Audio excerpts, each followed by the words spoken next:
Yo, welcome everybody.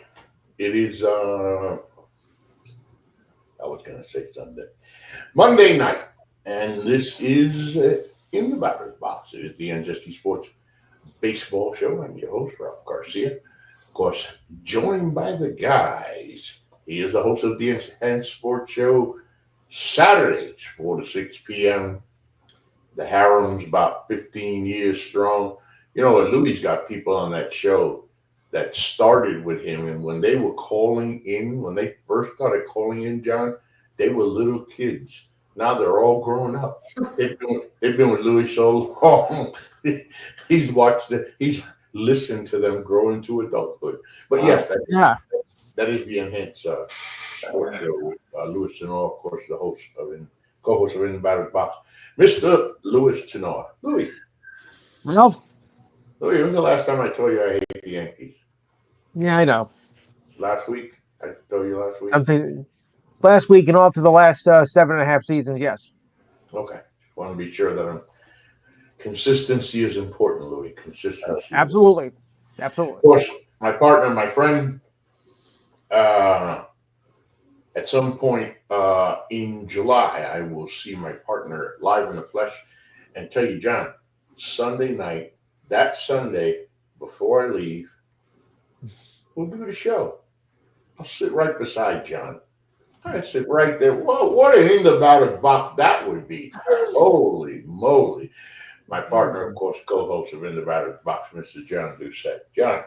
Ralph, as always, good to be with you. Yeah, guys, it is great. Baseball, baseball.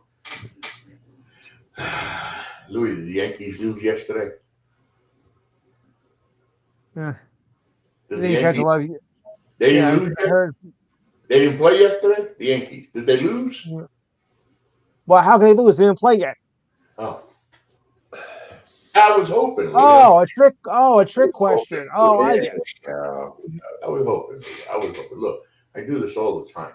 I got to get used to doing this stuff. We just did the intro. That was the Yeah. intro, okay? Major League Baseball. Of course, we haven't started yet. College baseball. We're waiting for pitchers and catchers are about to report. Like Another week. any day now. Yeah. And as we know, throughout the off season of baseball, you got the winter meetings, wheels and deals, wheeling and dealing, news. We get all of that. And now it's February. Yes. Players start to, you know how free agency goes. And this one got this, that. All the big signings went down. Mhm. Now we get the little drippings that are left over. John, one of those drippings, when you didn't put Mad Max, right? You put on the agenda you sent to me, Max signed with Toronto. First thing I said, John. First thing I said. not Max Scherzer. I mean not Mad Max. So and I meant that. I said so. I googled it because I can't say not Max Fried. I know it's not Max Fried. And there, Max Scherzer signed for. So I'm going to give you four things here, John. And then you can do your thing and rattle away. First of all, the fact that we know why Max is playing. No knock Mhm. to the guy. Love of baseball, obviously, number one. We can't imagine what it's like to be an athlete like that and come to the end of your career knowing it's time to give it up. You don't want to give it up. I've never seen a guy, unless you're Barry Sanders, who obviously just wanted the hell out of Detroit. Guys they're not ready to retire. But John, I give you these four Right. things. I saw that it was Mad Max, and I was like, okay, Max, well, you got to get paid $15, $20 million. I'm not sure what that would fall in that neighborhood, John, but I ask you these four questions. The value. What is the possible value? I'm going to ask you the questions first, and then you go. And then Louis, you're going to feed off of that. What is the possible value for Toronto for a guy who pitched, I think it was 43 innings, 44 innings last year, can't stay healthy. His numbers weren't bad considering, but if you only pitch 40 something innings, I'm sorry, I can't really count your numbers as actual numbers. Actually, three questions. The value, his health. Look, this ain't Mad Max anymore, and anybody in Toronto expecting to see Mad Max, which then really justifies you actually saying Max and not Mad Max, because he's not mad anymore, not that Mad Max. His health. They're gonna get a guy who I don't know how many games they're gonna get to see this guy pitch, much less see him in the bullpen or the dugout. And last but not least, John, guy's over. He's in his 40s. The production. I'm concerned that even if Max stays healthy, how much production can they get? So value, health, and production, John. Yeah, I gave you a bunch of stuff there. Well, value would be in the clubhouse with younger pitchers that are learning how to become professional baseball pitchers. That would be something that he could provide them with, to understand how that process works and to understand what it takes to do that on a daily, weekly, and monthly grind. That would be, I think, from the value point of view, that's why you would do this. He could potentially be another pitching coach for this team that could help that starting rotation to learn the league that they're in, which the American League, and the division they're in, which is the American League East, which is a very difficult division, as we all know. The health, I would assume that the Toronto Blue Jays took all the medical records that they could acquire, especially from the Texas Rangers, which is where the last place he was at, and went over those records with a fine-tooth comb to make sure that he was as healthy as he possibly could be, so they could give him the $15.5 million, which they did. I would think that they even put him through a physical to make sure that he is as healthy as they can possibly have him to be, to give him that contract. And the age, well, he is 41 years of age, and Max is probably not a 7-8 inning guy anymore. He's probably more along the lines of 5 or 6. But I would say 5. Yeah, and again, with this being a bullpen age that we're now in with Major League Baseball, him going through a batting order twice, maybe a third time on those days when he could do it, could at least show the young pitchers how to do this. And I do think it really does go back to the value of it and what he can provide them off the field more than he can do on the field. Now, Louis, that's the one point I didn't think about. I don't know why. Yeah. Obviously valuable to the young guys on the pitching staff, what they can learn from him. I mean, it's not so much teaching the boys the game of baseball. That's what they've been learning their whole life. But what he's experienced, I mean, I think it's so valuable when a guy in a dugout can show you what it's like to play under pressure, what it's like to go through your mistakes, to get over your mistakes, how to improve. So that's a good value, Louis. But again, like I told John, I was thinking about how you felt about it too, his age. And even John, like you guys were just saying, 5 innings, right? So if Max gives you 5 innings, how long is he going to give you 5 innings for? It's a big question mark. That is.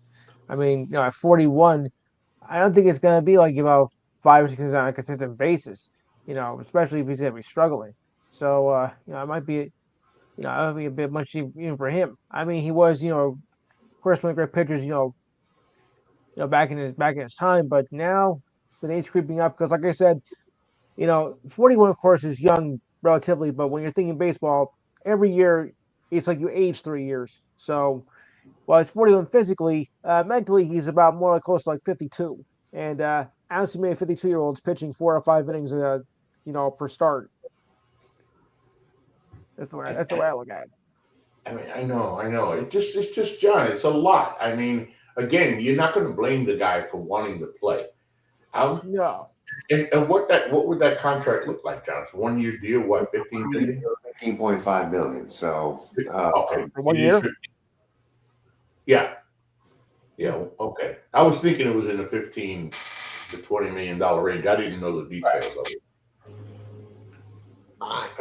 Again, I just think that for the Blue Jays, it's probably more off the field than it is on the field, and I think that they're going to try and take advantage of his mind. They're going to try and take advantage of his experiences, and hope that he can show the younger pitchers how to prepare for their starts, and show them what they can learn and do to give themselves the opportunity to make 30 starts a year, which is really the ultimate goal here. And even if he can't do that himself, which I don't think he can, at least he can show them how to go about doing it and how to prepare themselves, what to do between starts, give them suggestions, give them tips, give them hints, so that they can perform at their highest level for this organization, which really the Toronto Blue Jays, I think, are one of those teams that really finds themselves in a crossroads here because they've got players that they need to make decisions on, and they've got a roster that probably, in terms of the window of opportunity, it's probably closed for them. Yeah, and when you look at it from his point of view again, we're talking about the team and what it means to Toronto, about what it means to Max Scherzer. He knows this is. I hope he knows this. This is probably his last contract. Oh, Yeah. absolutely. But look, Absolutely. it's his bank account. That's what it means to him. No, yeah. I was also going to say, as a baseball player, in this case, as a pitcher, I'm sure he's gonna do his best to try to bring back 1 or 2 games, that old magic once or twice. He's still Max Scherzer, right? And a guy like him, you figure he might have that 1 or 2 games to remind us of what he once was. But yeah, And I think for the Blue Jays, they're hoping that if that does happen, that it puts people in the seats. hey, I mean, that was the other thing I was thinking about. That's a good one, John. If you're a fan, you're a Toronto Blue Jays fan. How do you feel about that? Do you say it's Mad Max? I mean, it's Mad Max, or do you say, well, I mean, I think if you're a Toronto Blue Jay fan, especially if you're a season ticket holder, you just believe they just wasted $15.5 million. I would hope. I'm glad you said it, John, because I would hope that that's the way they feel. Because I like the guy. He gave that Major League Baseball some good years. He's a big time pitcher. Had his moments, but yeah, me, if I'm a Toronto fan, what? Like I told you, I didn't even know you were talking about Max Scherzer. I have no idea. No idea. Mad Max, good luck. John, safe to assume, final contract? Yeah. All in all, yes. What, Louis? I would think so. This would be a final contract. Yeah, look, I thought last last year was his final one.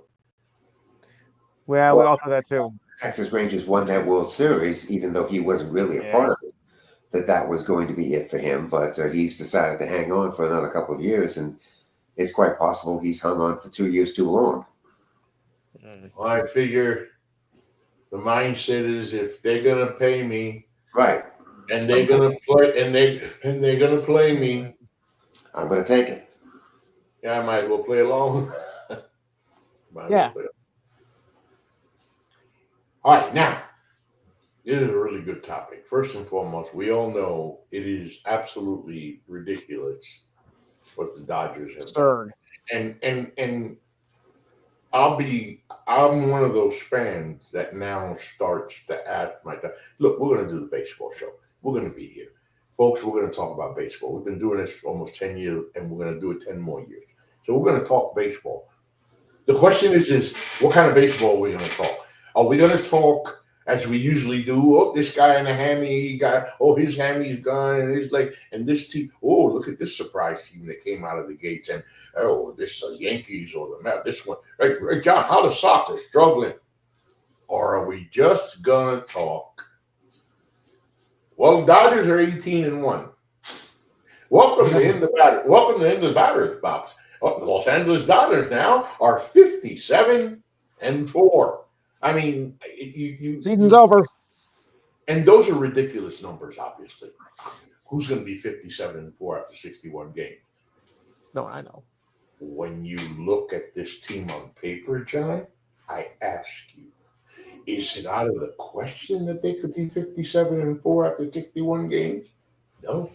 It's not out of the question that they can match the Tigers' 35-5 start. It's not out of the question that they take Not out of the question. And remember, we talked last week, also not out of the question that they can have 65 wins by the All-Star break, okay? Right. So that's not out of the question. No, that's true. So this could be over fast. So we talked about it doing this show. We talk about it as fans, obviously fans across the country. This has been a big talk. Can't imagine what the talk must be like in LA. But outside of Los Angeles, there are a lot of other cities that happen to have Major League Baseball teams, that happen to have Major League Baseball owners. And you had to think that Hal Steinbrenner isn't the only owner across Major League Baseball that shot up and asked, what happened? The hell? But here's the surprise, John. Hal Steinbrenner, no, Louis, let me go to you, Louis. Yes. Hal Steinbrenner sounds off on the LA Dodgers spending spree.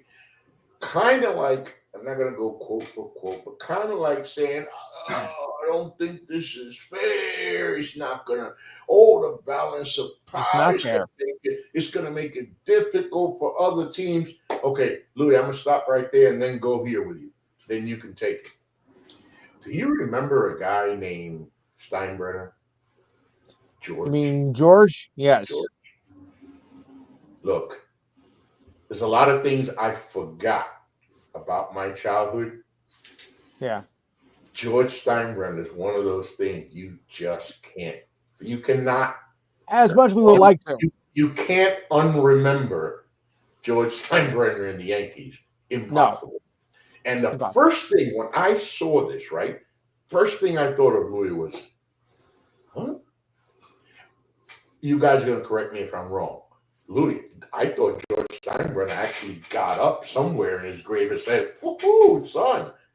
Oh, he did. I saw the Yankees. Just the Yankees. We outspend everybody else. What the hell are you saying? Caught me by surprise, Louis. How about you in the Bronx? I don't get it. Wow. Me? No, I'm not surprised at all. In fact, I think I saw George come in his grave about last week about this, so it's not to surprise me at all. I mean, his ghost is still, appearing, at Yankee Stadium every night. So this doesn't surprise me at all. John, I wouldn't pass anything over Steinbrenner or his son. Right. John, the Yankees invented spending. Yes, they did invent it. There's no question they invented it, but they didn't invent it in this magnitude or in this way. But yes, they invented it, no question. It's how they won the majority of the world championships that they possess. You think that would have mattered to George Steinbrenner? Think of George Steinbrenner in this landscape with the money that he possessed based on the company that he ran while he was running the Yankees. Think of what he could do now if he was the owner of that ball club. I mean, he would go berserk with the way that free agency has evolved. You got me thinking of something. I haven't asked this question before. Do you guys think of George Steinbrenner, if he was still alive, I don't know how old he'd be pretty damn old. But over 100. Right. If George Steinbrenner was still alive and capable, you think the Yankees would have won another World Series already? Oh, yes. He would have bought another championship, absolutely. He would have what, John? He would have bought another championship. He would have. There it is. He would have bought another championship. This is my opinion, Louis, John. But if George Steinbrenner was alive today, healthy, and running the Yankees, and the Dodgers did this, I could see Hank, I don't know if he smoked a big cigar, drinking a drink, saying, "Hey, we're going to outspend them sons of bitches, I guarantee you." I'm putting past it. So, John, to me, and I'm not like Louis, even you, I'm not close to the pulse of the Yankees anymore. I haven't been home in New York for decades. Right. But there's no way that the spirit and the ghost of George Steinbrenner is looking at his son saying, "I agree with you, son." This is what this is about. When the Yankees started this, John, and you brought up a good point, they didn't do it. George Steinbrenner didn't do it to the levels of today, right? Right. But when he did it, it wasn't today. When he did it, correct me, my memory's bad. When he did it, excuse me, when he did it, and he did it many times, didn't we then, as we just did now many times, say, holy crap, the Yankees got who? They Well, signed, huh? it's how the evil empire nickname was established. Right. And for me, as a Yankee hater, but a baseball fan, I'm very disappointed in Hal Steinbrenner saying this because I don't say this. Yes, it has to be the sentiment, John. It has to be the sentiment of probably all the owners in baseball, especially the small markets. Small markets are taking off their glasses, throwing their cups down, and raising their hands and saying, "What in the hell are we supposed to do now?" If a small market team and a small market, hell, let all the small market owners come out and say that. But the owner of the New York Yankees, John? True. That is the interesting part to this, and it will show you how Yes. times have changed. That the Yankees are not that freewheeling, free spending team anymore. That they're become somewhat conservative in the way that they approach things, and consequently, the evil empire has now gone from one coast to the other. And Louis, John made me think of something else. Yes. Competition, right? The goal Yes. is to play in, well, I was going to say And October. win. Now the goal is to play in November, right? The Right. goal is to Pretty play much. in Yes. November. If you play in November, you're in the World Series.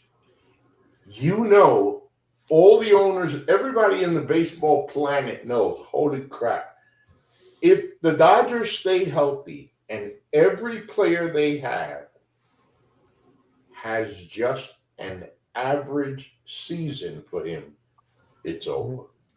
It's over. Yeah. Okay? An average season. We don't need them to have above average because they might get 140 wins, right? Right.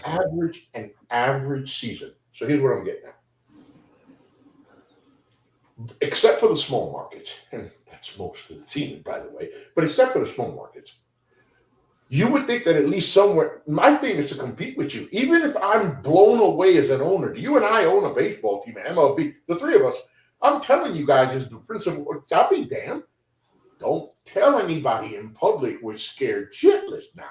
Don't Right. tell anybody we're worried. Please, whatever you do, don't. We got to show strength. But from the, you said it, John, from the evil empire who's supposed to be the one team that shouldn't back down. They just whooped your ass in the World Series. Hey, you're gonna turn around and then say it's not fair. It's not fair. So I think about the message it sends across the league, John, because again, even us, we've talked about it. You got to be concerned about this machine that they, I'll put it this way, John. How fun is it going to be if they actually are 40 and 5, 65 and 10, 87 and 14? I don't think we're going to have a lot to talk about around here. No, and I would think that's the concern for everybody here. That's going to be the Gotta concern be. for not only the league itself, but it's going to be the concern for the television networks because there's just going to be nothing to show. Which takes me Right. to the point of Louis. Then we can consider this kind of possibly really bad for baseball. It would be not only just for the game itself, but for the fans as well, because it's not going to be a show for them either. I mean, if they're going to just run away with it, like, what's the point? It's like they're a shoe in to to win the World Series. Season's over. Goodbye. So it would be very damaging, not just for TV networks, but for the fans as well. And I pray we don't see that happening. John, the Dodgers are coming to Fenway. You got some free time. You want to go see the Sox, right? The Sox are, a few games above 500, chugging along. The Dodgers are 67 games above 500. I don't know. You might be thinking, I don't know. I might not go to the series this weekend.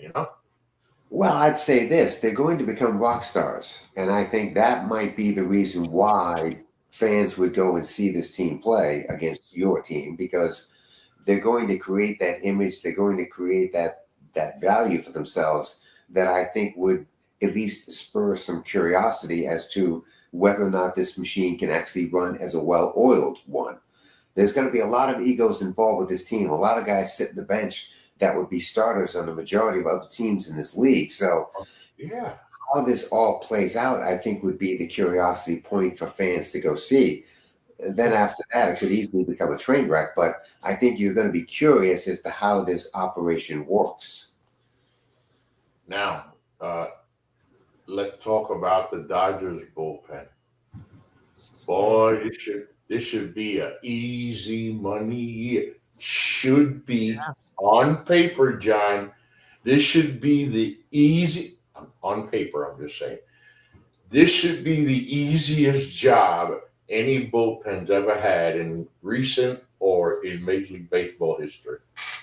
Again, it's going to depend how Dave Roberts decides to do this. If he's got a deep bullpen, no question. Guys like Tanner Scott, Kirby Yates, so forth.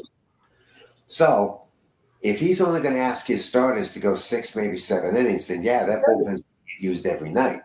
And they'll probably be lights out while they're doing it.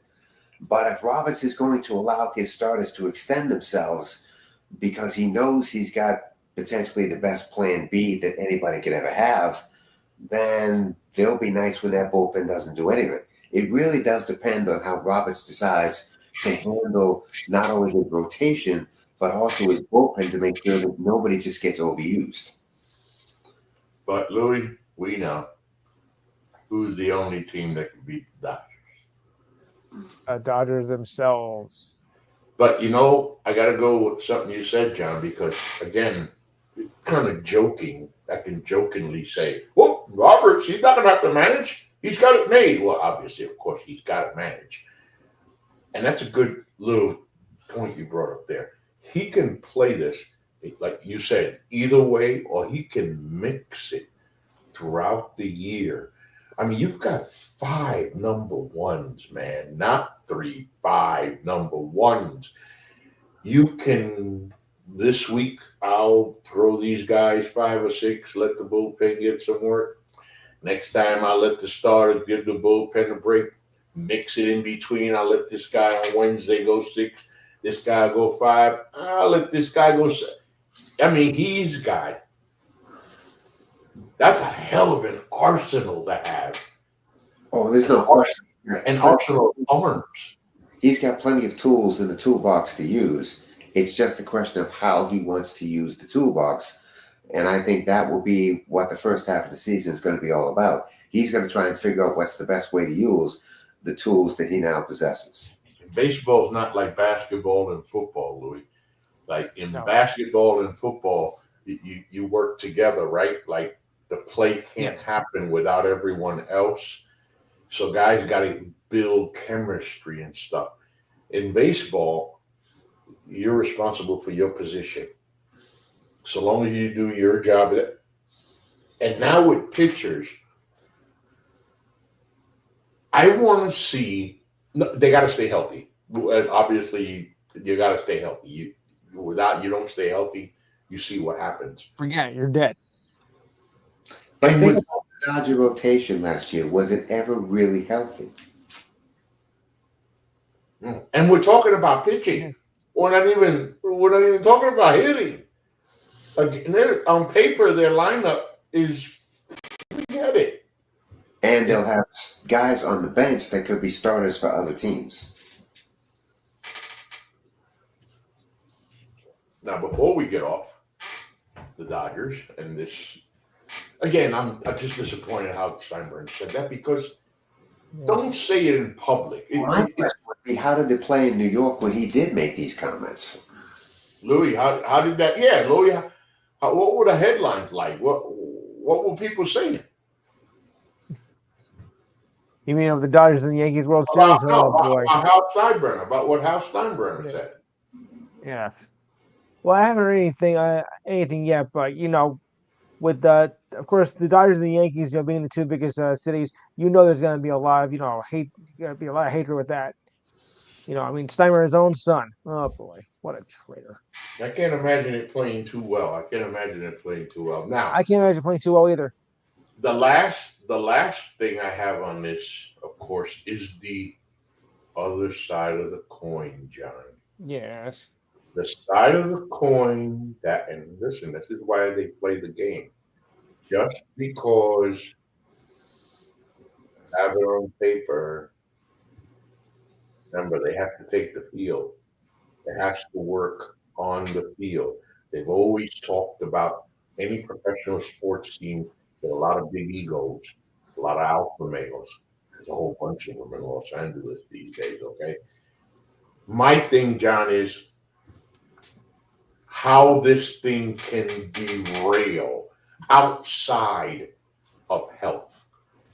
Highly, you would think that highly unlikely, but the fact that if this team, they're going to make the playoffs, they're going to win the West. They have no business not winning the West and making a playoff. And if this Dodger team doesn't win the World Series, I asked you a few years ago, I'll ask you again, John, how does Dave Roberts keep his job? Well, I think what Roberts will probably do when the Dodgers show up to training camp for the first day next Tuesday, I would think that he immediately begins the process of creating the understanding that there's going to be roles here that everybody has to accept. And if they're willing to do it, then I think this thing can roll the way most people seem to think it will. And I think that's what spring training is going to be all about.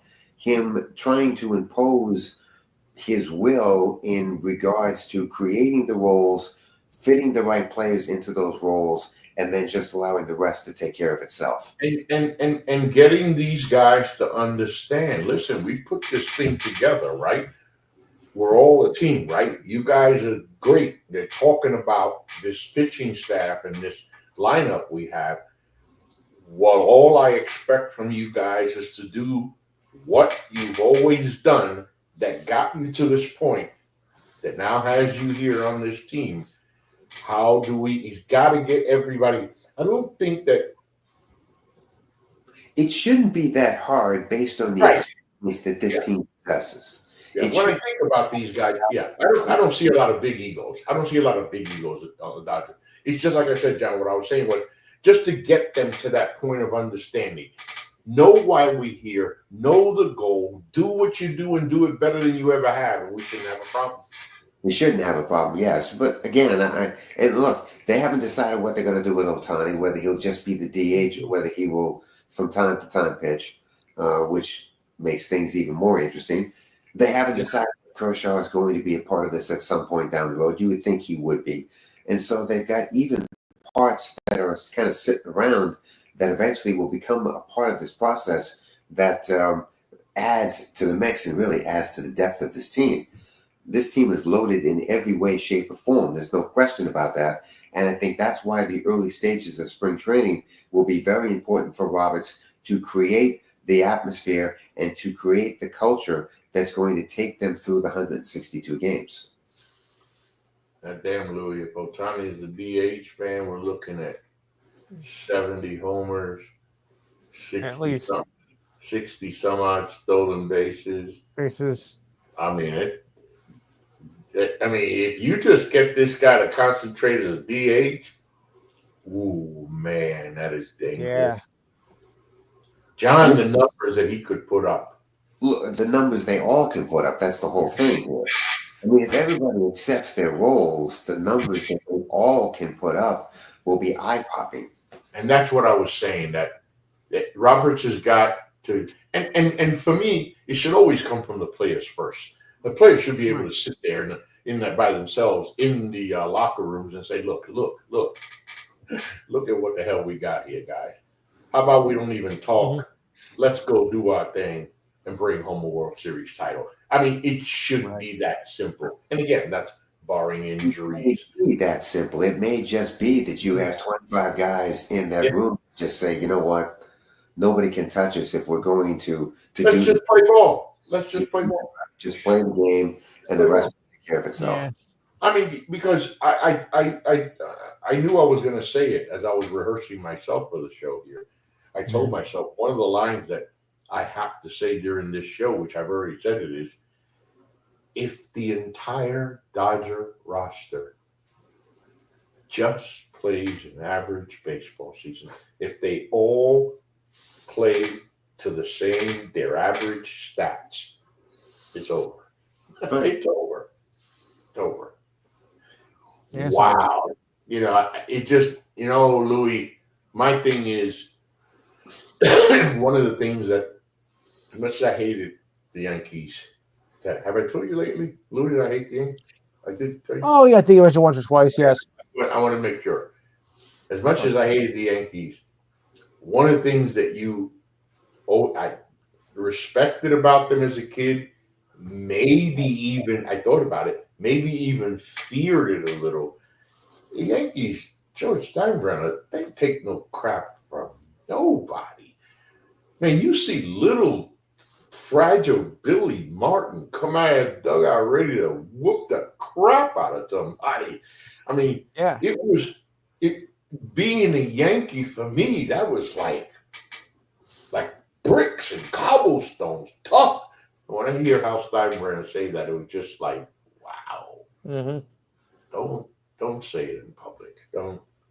But it's going to be interesting, guys, because I'm curious to see what kind of show we're going to have. We will talk other baseball, people. We'll talk college baseball. There'll be other stories in Major League Baseball. Every week, we'll talk about them, but will we have that lingering shadow, that elephant in the room that's behind me says 104-26? Wow, that would embarrassing. That would be 104 wins after 130 games. Well, I guess if the Chicago White Sox could lose 117 games, hey, why not? What's the record, John? 100 what? I don't know what the record of wins is, but they 116. The Mariners, and they but in the 21 World Series with the players they choked. 116 wins. I think they could reach 116. I think if they stay. I asked Google the Major League record for wins in one season. 100. The 2001 Mariners 116 wins have stood the test of time. And they didn't even get to the World Series. That's right. They did not.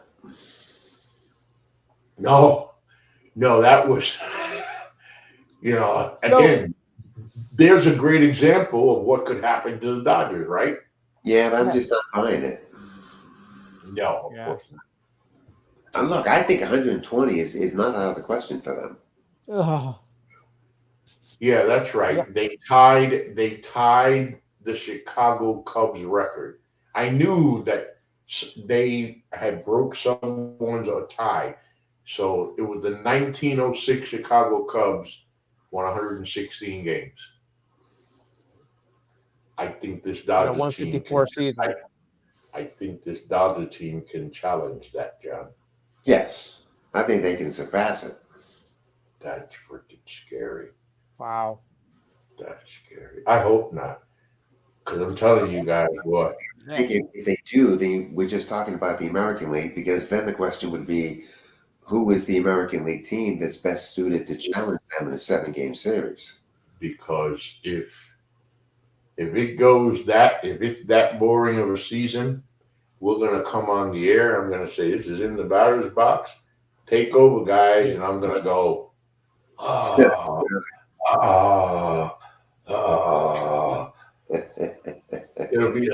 It might be a snore fest. Okay, so remember we were talking, folks, about Valley Sports, the situation with Valley Sports, how it would have been Major League Baseball teams, their networks, and listen, we also talk about big market teams have their own networks. They don't have to worry about that stuff, okay? Once again, the small market teams are the ones that have to pay the price when stuff like this happens. Now, with the cable TV, the blow up of media, and now, hey guys, remember a black and white TV? Mm-hmm. Hey, yes. Louis, you had a black and white TV, right, Louis? I did. Yeah, so did I. That first time my dad bought a color TV and turned it on, my sister and I were just, I mean, just wow. It was like, wow, it's color. Now, companies like Xfinity and Spectrum and God knows whatever name your cable company is, they're all having to adjust because we are now in the world of streaming. Yes. Which at first I thought, but it's actually pretty good. Uh, so with the Valley Sports situation, teams they got to adjust. John, you mentioned last year. It was last year when it was happening. Of that teams are going to have to make the adjustments, and I'll start thinking of maybe their own network Mm-hmm. producing their own games. And so the Texas Rangers, John, have made Yep. an announcement, John, about the Rangers Sports Network. Tell us about that. They were the final team that finally decided to walk away from Valley Sport. And in doing so, they announced that they have created their own network, which is called the Ranger Sport Network. And they're going to run all of their games that, frankly, don't end up on national television, however that number ends up to be. And they're going to provide their fan base with an opportunity to see the Texas Rangers without having to worry about really cable outfits, Valley Mhm. Sport, whatever outlets were available to them.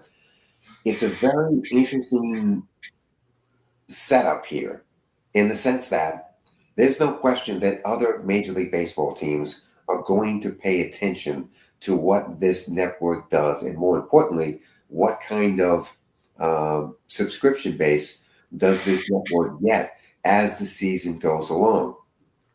I would assume that when the Texas Ranger exhibition schedule begins by the end of this month, that this network will probably put at least their first exhibition game on television to iron out the kinks, but more importantly, to figure out if, in fact, their fan base is going to be interested in what this is going to be. I think that if this works, I think when we get to November, you're going to find other Major League Baseball teams deciding that this is a better route to go than what they have.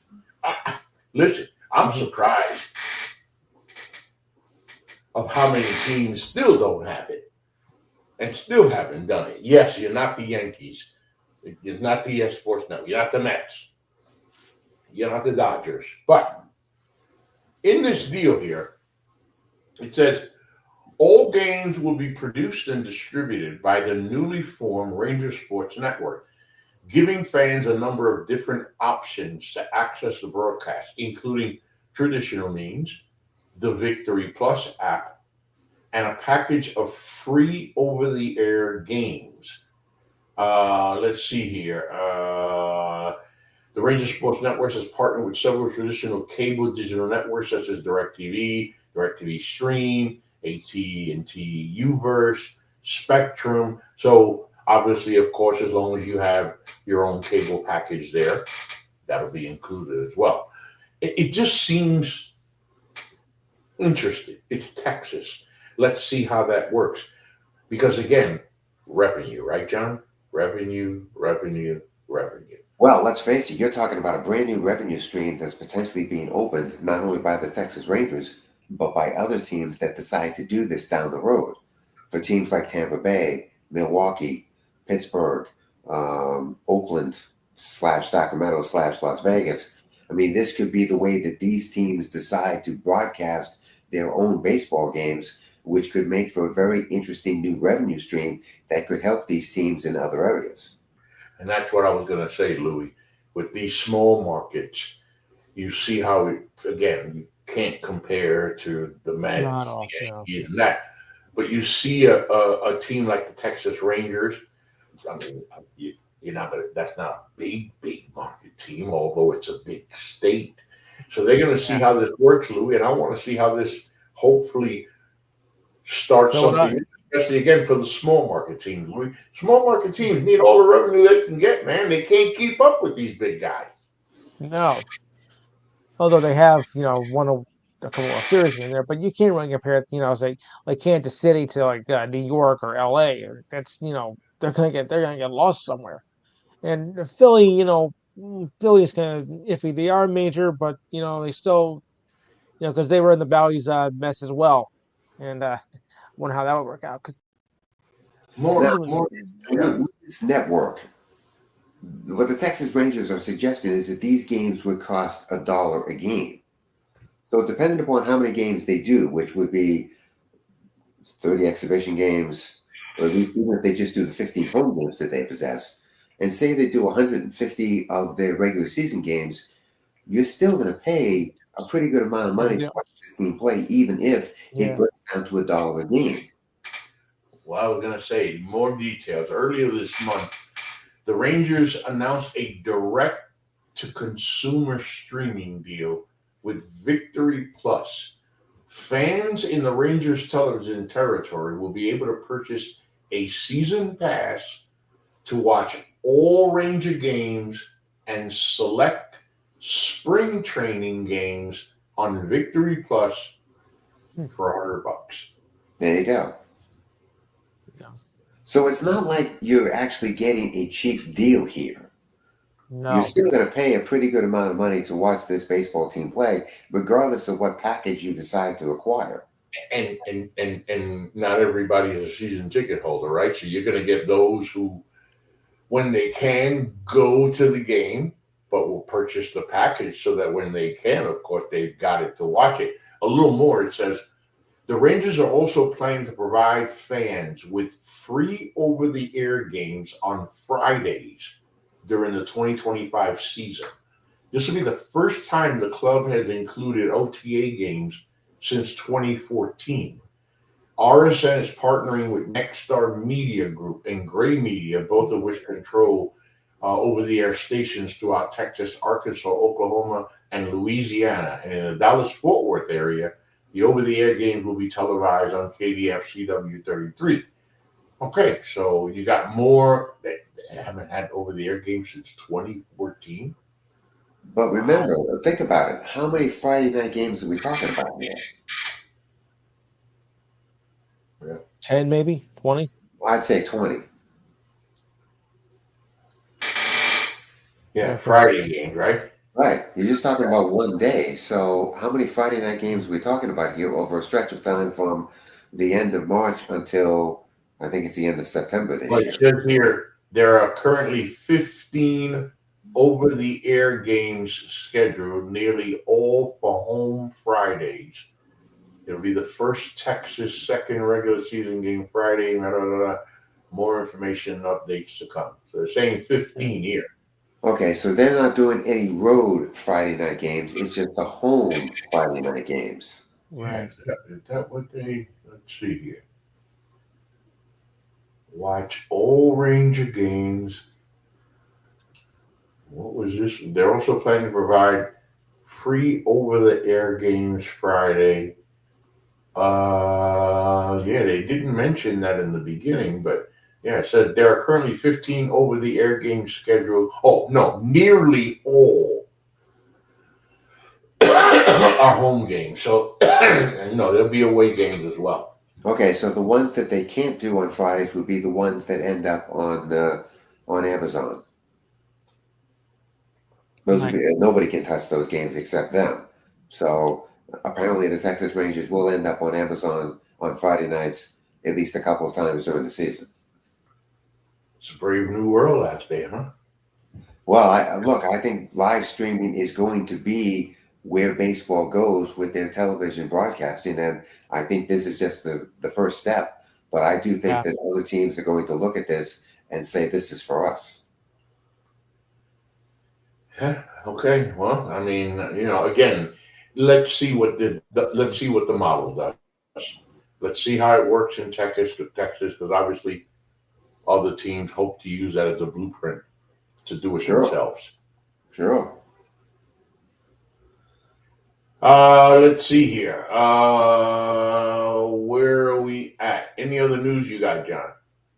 No, I mean, again, spring training begins Sunday. The Chicago Cubs will be the first team that goes to camp. Their pitchers and catchers report on Sunday in Arizona, and then next Tuesday it'll be the Dodgers and the Tampa Bay Rays, and then by Next Friday, everybody is in camp, and next Friday is also the beginning of the college baseball season all across the country. So technically, baseball is back, and it's now just a question of getting out there and playing games.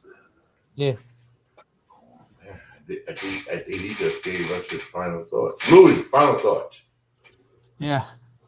Like John just said, streaming on baseball and probably all sports in general, I think is going to be the way with the future.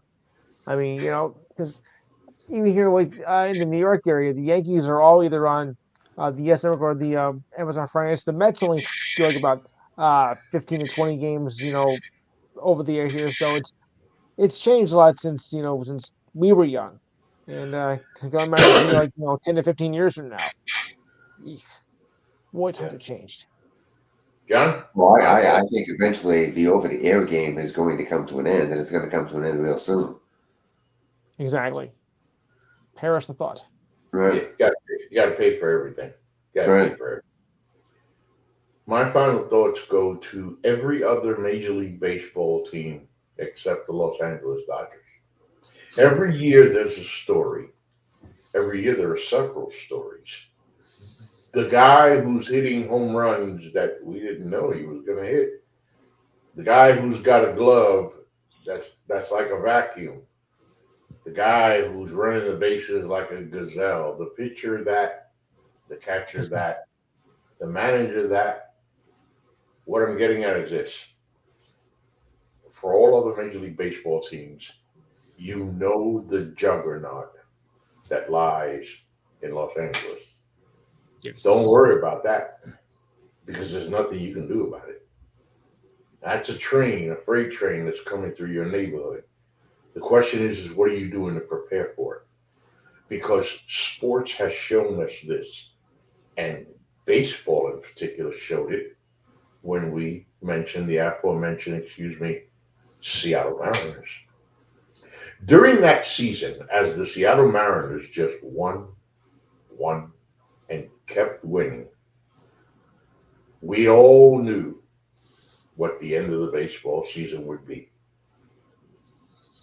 Junior and the crew, hey, they were going to raise the World Series trophy. That team was so good, they could have won 130 games. And yet, they came up short.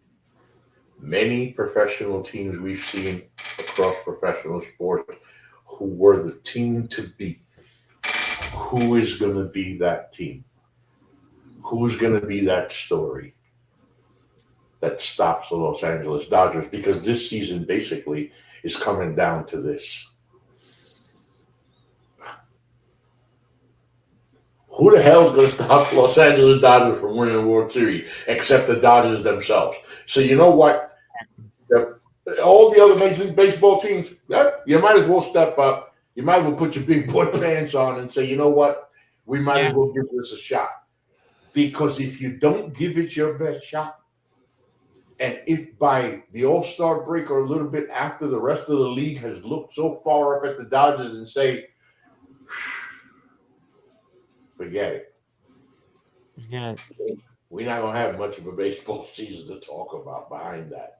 So I No. think what becomes interesting, if that ends up being the case, do the other teams decide to pick one that they're going to load up through trades at the deadline to give them a shot at them?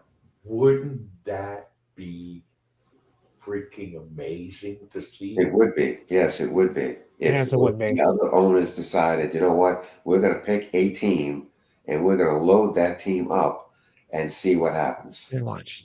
Because I know I'm not talking crazy when I say, except for Los Angeles and the fans, this could turn out to be one of the ugliest baseball seasons in a long time. It could If be this the most boring baseball season in quite a while. boring and It is. longest baseball season ever. So whoever you are, I'm talking about New York Mets, meet the Mets, and whoever you may Mhm. be. By the way, before we leave, we are NGSC Sports, so it would be amiss of me, it would be stupid of me to not ask you guys off of baseball. I get up to go to the bathroom, right? And I always check my phone. It's just you never know. Something might be something important. So I check, and I got a notification, ESPN notification. Hmm. Said, no, that's a lie. I got the notification later. I was checking Facebook, and I saw a post that Anthony Davis to the Mavs and Luka Doncic to the Lakers. I'm like, oh, that Sharms guy. Okay. Oh, they done hacked Sharms' account again because that didn't happen, right? So I fell asleep. I wake up this morning, I get my wife out the door. I come in here in the office. I settle down. And the first thing I turn on, it's 3 a.m. Central, so there's nothing to watch. Let me turn on Sports Center. And I caught it right at the beginning. And right, the breaking news, I'm looking at it at the bottom of the screen saying, holy crap, this is real. Surprise. Hey, John, for me, one of the first things I thought of was, what a slap in the face this is to Luka Doncic, right? Yeah. He was going to get a super max deal, $350-something million. He's now out. He's now out 116 million because he's no longer eligible for the supermax. So, by the way, there's talk about him being out of shape. Oh, that's a legitimate thing. I mean, he's about 260, 270. Look, that finals last year against the Celtics, they figured out he can't guard anybody. No. And so ran Tatum at him. They ran Horford at him. They ran White at him. They didn't care how many points he scored because they knew they'd get it back. They knew they'd get it back. They knew it was 9 against 1, 12 against 1. Anybody could score against them. But now you look at that, you look at the trade, and obviously the Lakers have sent a message. This is no longer LeBron James' team. Well, I think what they're hoping here is that LeBron James and his workout routine and the way that he keeps himself in shape, it's going to rub off on him. And that's important. Right. But the Lakers have made it, and it's something because the Lakers have always been able to get that generational player, man. But we're not sure that they've done that yet. It all depends on Luka himself. If he wants to be that guy, fine. But if he wants to continue being what he is, then I think the Lakers will dump him immediately. Okay, but John, he's a 5-time All-NBA. He has the highest scoring average in the history of the NBA for a 25-year-old. The guy is unbelievable. Yes. But he's one-dimensional. I think that's the problem. If he can get his act together, get in shape, get committed, then we see. But the Lakers have sent a message. The future is Luka Doncic. Well, but certainly Oklahoma. I don't think Oklahoma City's concerned at the moment. I don't think they have a reason to be concerned. It really does depend on whether he decides that he's going to change really how he approaches everything. Thank you for bringing them up. Because in case nobody, and I'm loving, hey, Louis, loving our Knicks. Loving our Knicks. But people, the freight train in the NBA right now resides in Oklahoma City. Okay. That damn team is just. And Chet what about the Cowboys? And Chet Holmgren, he's been out. He's not even playing. Isaiah Hartenstein is just playing himself into basketball shape. Anyway, thank you for joining us. This is not a basketball show. We will have, actually, this is In the Batter's Box. It is the NBC Sports Baseball Show. I'm your host, Rob Garcia, joined by Louis Tenor and John Doucette. I will be back Thursday with the crew. The new name, The Political Show. United, not divided, where we meet on common ground. And then Saturday, Louis. Yes. Saturday, Jordan Rhea and I will be back with the Hi, dog. NGSC Sports NBA show. What time? Man, is there a lot to talk about in the NBA? What time? Same Ralph, what time as time? same 7 time as o'clock. every Okay. show. I'll be there. I'll be there. Every show's the same time. Yeah. All right. As far as this baseball show, we will not be back next week. I got to get the guys to slow down on the off season so I don't get burnt Right. out. Because I almost got burnt out last year. I don't know about John, but I'm getting old. But anyway, this is In the Batter's Box. Thank you for joining us this evening. Remember the website, ngscsports.com, where you catch all of your current content. Till then,